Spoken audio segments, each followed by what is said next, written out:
Liam, and I'll be playing as Principal Fryer College. My name is Marina Nomad. My character is Juliet. My name is David and I'm representing Romeo. My name is Erica and I'm the narrator and Miss Capulet. Good afternoon, everybody. I am Joanna Perez Maluca. I play as Miss Owen. I'm Alfred John Aragino and I represent Tybor. My name is Lazaro Jr. and I represent Mauricio. I'm Leon Powell and I represent Sarah.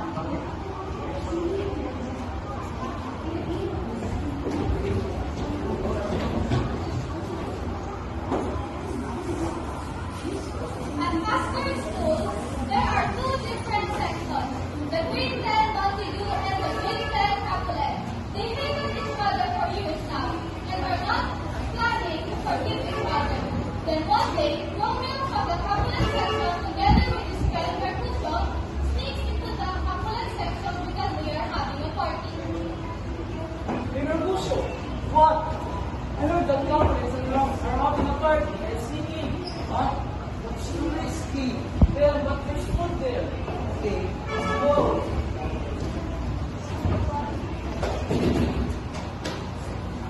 As the party is going, Tybalt is trying to find her sister Juliet, and as Tybalt finds Juliet, he finds Mercutio instead, and he recognizes that he is from the Montague section and tries to catch him.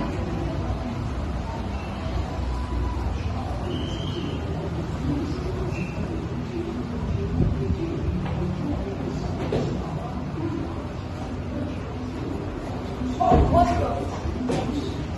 Are you okay? Yes, miss, how about you? I'm fine. What's your name? I will. Romeo, run! Hey, Kabagis! Run! Uy! Uy!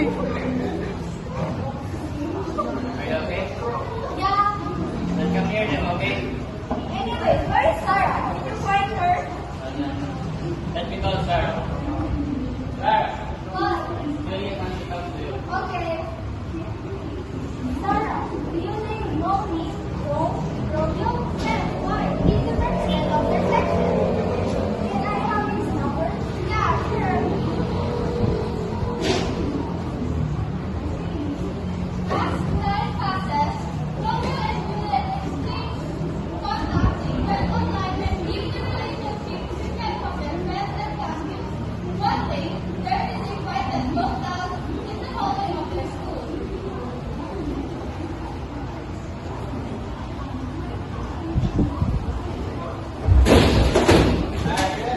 Oh, Juliet, your mind is sneaking for Sarah. Hey, stop there!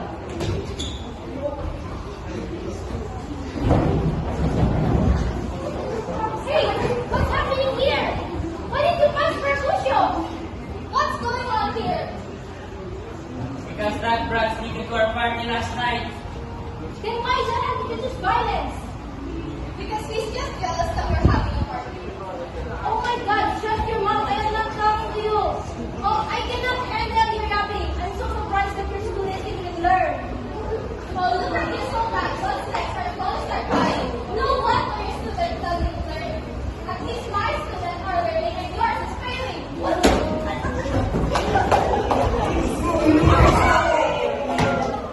Stop it,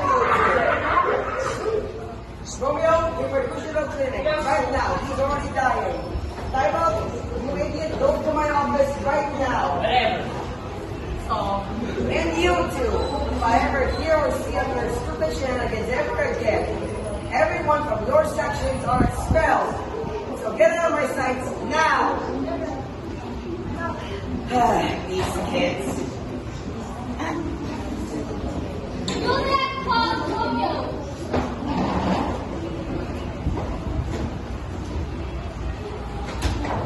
Hello? Romeo, can we stop? Okay, where to? Somewhere.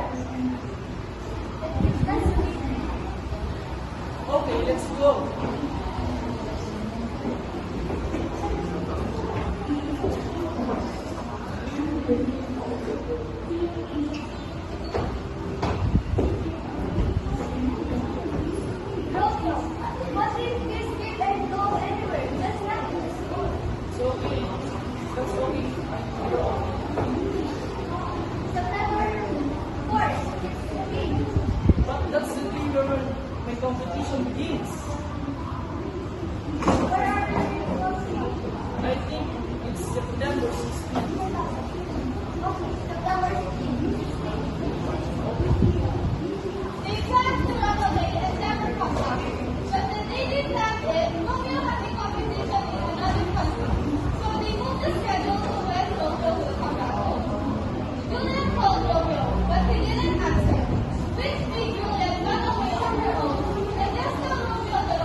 planning to do.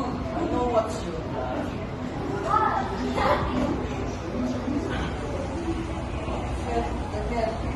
What? How do you do?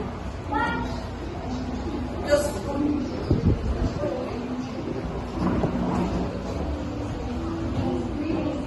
As Juliet successfully escaped, the day she was escaping, she got hit by a car, which then Romeo was riding in. Then Romeo went to look at the window, but then he saw Juliet and ran to her.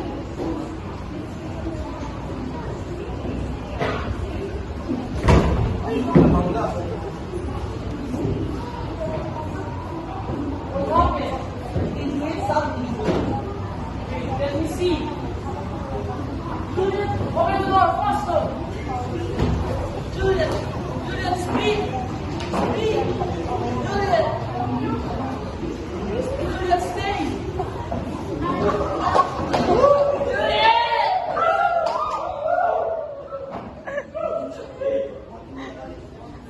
Juliet.